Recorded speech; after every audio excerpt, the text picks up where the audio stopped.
Thank you for joining me for episode 19 of my lunch break. I hope you're all having a great day, and if you're new, welcome. I've done a ton of research for this episode and have been really excited to share it for a few weeks now. Here we go.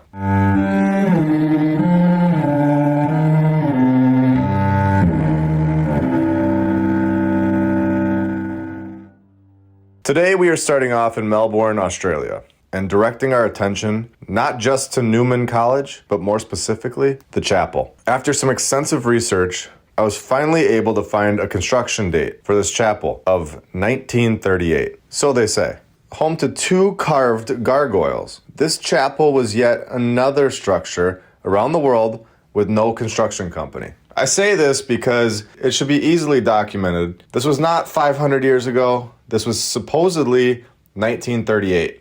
Only 85 years ago. No construction company. They do give us an architect. They tell us who funded the construction right here. The building of the chapel was made possible by the generosity of Mr. Patrick Brennan of Yarram, Victoria. Although substantial donations had already been made by Victorian Catholics to the Archbishop Carr Memorial Chapel Fund. They give us details where the material supposedly came from, so why leave out who actually built it? They couldn't just go one step further and tell us? I ask this question because this is not the first time they leave out the construction company in these stories. It's the nail in the coffin for me. It's one of the main clear giveaways that the building was from the old world. If they're unable to identify who exactly built this incredible structure that is only 85 years old, then I'm taking that as they don't know. And at that point, the rest of their story is untrustworthy. There's no other way to go about it. If this was built today, we would know exactly who built the building. 50 years ago,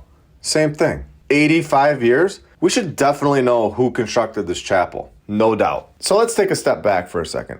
Obviously, nobody is 100% sure of anything, but at this point, we can definitely see a huge pattern of there being some sort of beginning to our timeline in the 1800s. It's getting very obvious. So where are we? What happened? Where did the previous civilization go? And why are they being hidden from us? If there was a previous civilization, then where are the skeletons? Should we begin to look at the catacombs in France? Hundreds of miles of skeletons? I don't think we need to go into that because it's obvious we're right. Was this a naturally caused cataclysm or done on purpose? Did these people do something they shouldn't have? It's obvious that we're not where we're told we are, and our history is not true. How many times have they used the Columbus story? Is this the 10th time the narrator has tried to trick us with a world civilization? Do they already know what kind of music we like because they've used these songs before? Same movies, same shows? These, in my opinion, are reused. Not all of them, but the big ones. Who knows how long ago Beethoven played the piano?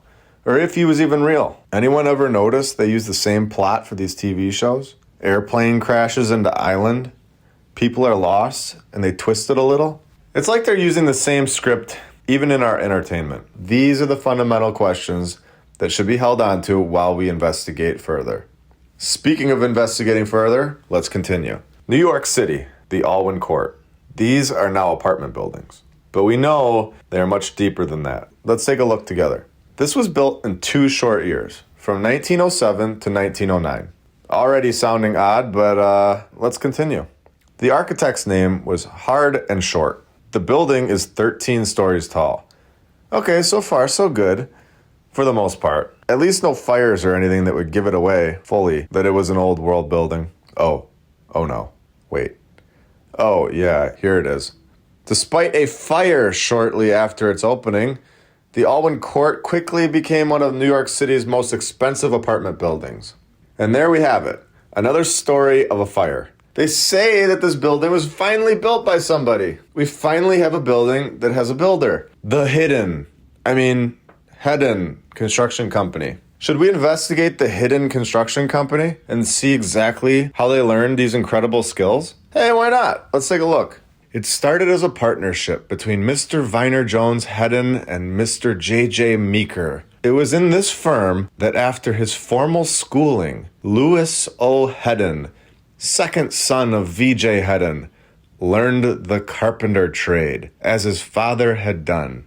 Okay, so far nobody has taught these individuals the skill of building French Renaissance-style construction. some schooling, and boom! You and your jack of all trades dad got the skills to handcraft French Renaissance buildings. And let's continue, of course. Okay, then Mr. Meeker dies in 1884, and they make a new company. Still the same people, of course. Same skills. And what do you know? Now, out of nowhere, they are building the world's tallest building, the Metropolitan Life Insurance Company Tower in New York City. Who's believing this? This is total nonsense. Hey, Pops, let's fix the fridge. Okay, now I'll be back. Just off to school in 1885. I'll be back with some knowledge to build the tallest building in the world in French Renaissance style buildings. What kind of insane story is this? Should we give it even 1% chance of being true? Where's the part where they say he worked with the world's most incredible sculptor to learn how to make the most unbelievable architectural designs come to life? Where is that part? Not even remotely close to being in the story. The Hidden Construction Company did not build this building. Nice try, though. Very nice try. I do appreciate that at least they tried to give us a builder this time. Now, I'd like to take you all to an island. I actually wish I could. That would be fun. But let's go look at this island on Google and wish we could all be there. And looking at this building when it was actually being built and be able to see how it was built. Here we are at the Palma Cathedral, located in Palma, Spain, built in 2022. Could you imagine? The builder would be the most sought after builder in the world. By far. It wouldn't even be close. Okay, so construction actually started in the 1229. It wasn't finished up until nearly 4 centuries later. You know, companies have a tough time sticking around for 400 years nowadays. If someone wasn't getting the job done for 400 years, do you think they'd be fired, run out of funds?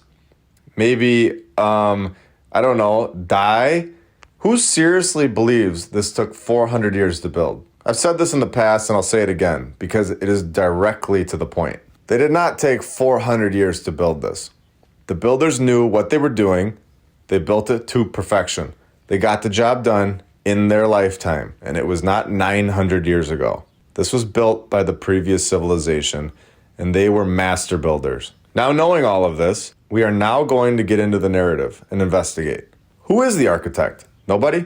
Which company built this? Unknown? Of course. But if you're not looking into this type of stuff, you're never going to ask that question. And since they lie, in my opinion, and say it was built 900 years ago, then it's too long ago to ask anyone today. Who would you ask? Nobody was alive 900 years ago, so they get away with it. They get away with the narrative that we don't know who built it or designed it. And they know that. Now, we haven't talked about the most insane part about this story. This was constructed 900 years ago on an island. Who was shipping the materials to this island in the Mediterranean Sea for 400 years? It's about 130 miles away from Barcelona. This is not a quick trip in the year 1229. So they have master builders and master shipping companies that work for 4 centuries. This is a great story. Please like, comment, and subscribe. I have a lot more on the way. We're just getting started, and I hope you all have a great day. I'm very thankful for you all. If you have anything you want me to cover in the future, just put it in the comments below and I'll check it out. I love reading all the comments. We also have a Twitter account now up and running, and I'll put that in the link in the description. Also, we're on Rumble. That will be in the description too, just so you guys never lose track of where we are. Again, I hope you all have a great day, and I'll be back very soon. See ya. Don't trust what you see. Don't listen to your senses.